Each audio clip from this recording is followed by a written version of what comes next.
We got Gerald Meerschaert back here on the program. He's going to be fighting Kevin Holland this Saturday at UFC Philly. Gerald, what's going on, man? How are you?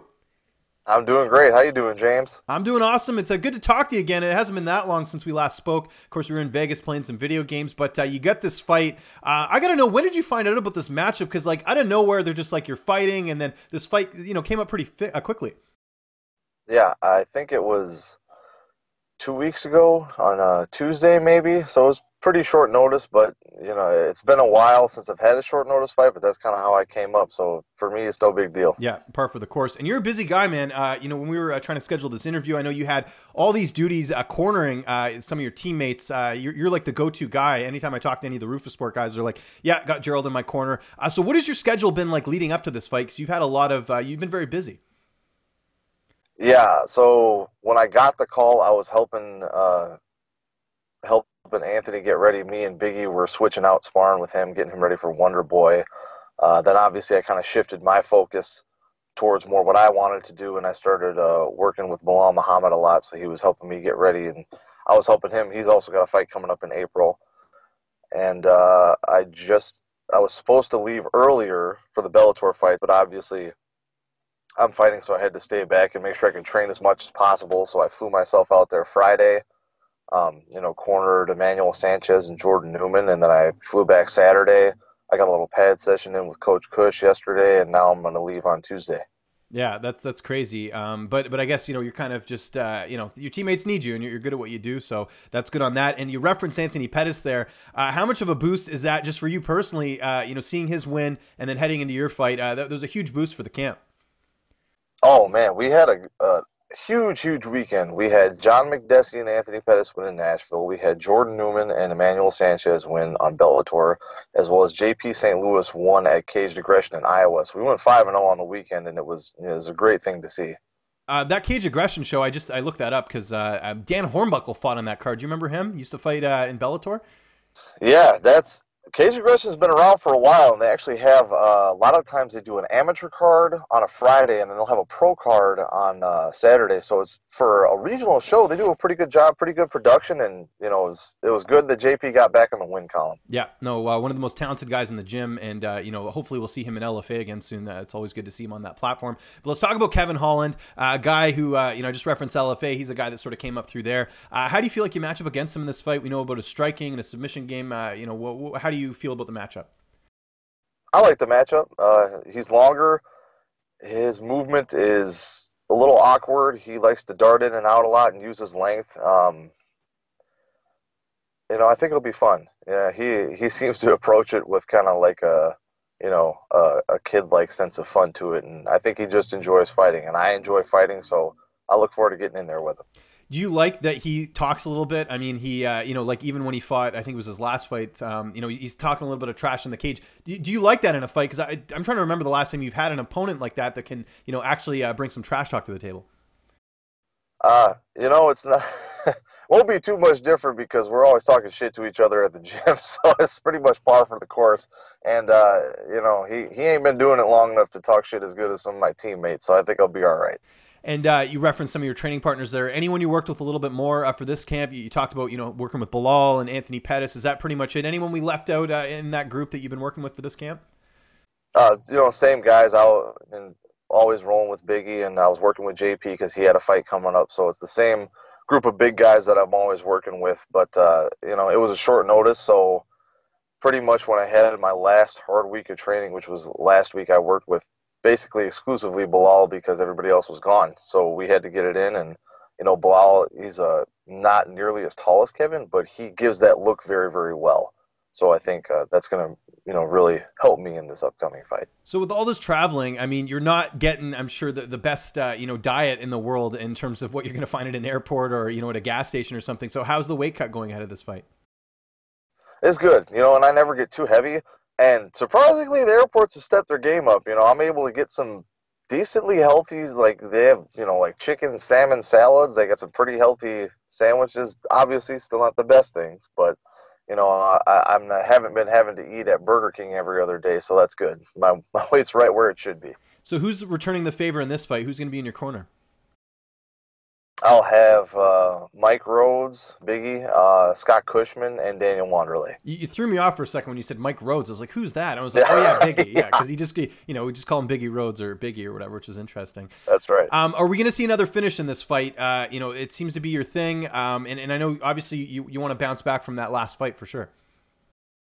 Yeah, I mean, I think I only have two or three decisions in, it's got to be close to 40 fights now. So I think there's going to be a finish. I always come to fight. Uh, I don't I don't think I've ever really approached a fight where I haven't approached it with the intent of finishing it. I feel like you don't really win unless you finish the guy. So that's my whole purpose in being there is I'm trying to incapacitate my opponent by any means necessary, whether it's breaking a limb, whether it's putting him unconscious with a punch or putting him to sleep. I'm not stopping until the ref pulls me off.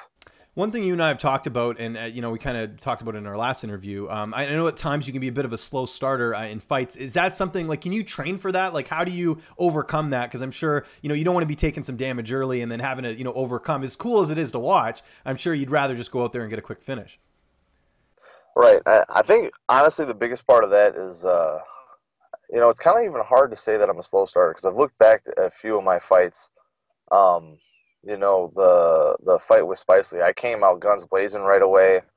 When I fought Oscar, Well, that the one I Oscar fight guess was the you one I could was say, thinking of because I know that fight, the yeah, first round probably wasn't, you'd probably looking back, you're like, I probably would have wanted to be a little bit better in that one. yeah, that one I was a little measured and I didn't open up soon enough. And then even this last one, I think I actually this last fight I had in Milwaukee against Hermanson, I think I pushed forward too soon because I wasn't up and ready to go like I should have been, and maybe then I should have taken a little time and maybe gotten, let myself woke up instead of forcing the issue. So I can't say it. I've always said that, and I think when I say I'm a slow starter, sometimes um, maybe it's like more of a mental thing. But at this point, this is why I like short notice fights. I don't got too much time to think about it or overanalyze anything. I just got to go in there and fight. That's what I love doing. I mentioned it in this interview. I saw you earlier this month in Vegas. You were there for Ben Askren. There's been a lot of talk about what is next for Ben Askren, whether he's going to get the Lawler rematch or someone else. What do you think? What do you think is going to be next for him, in your opinion? I saw some chatter about them giving him the Robbie rematch. I think it makes more sense to just have him fight somebody else. I think the controversy is mostly made up, and I think honestly it is because it was Robbie Lawler, and so many people love Robbie Lawler. They just didn't want to see him, to see him come so close in a lot of people's eyes to winning, and then still having gotten finished, and then the whole thumbs up thing.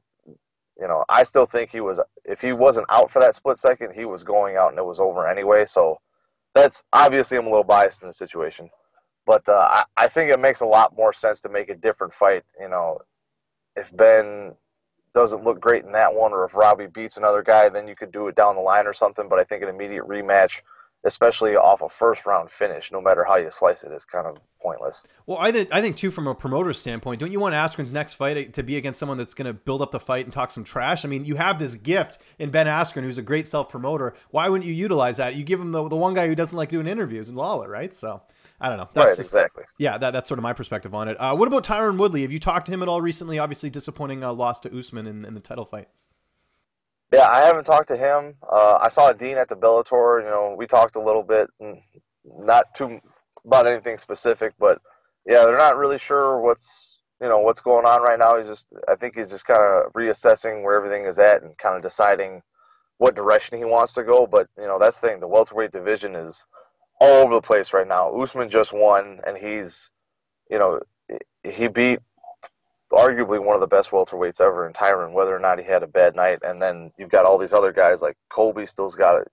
Everyone wants to fight Colby because nobody likes him. Ben's right up there for exciting fights, and Ben has called out, everybody in the top 10. Anthony just knocked out Wonder Boy.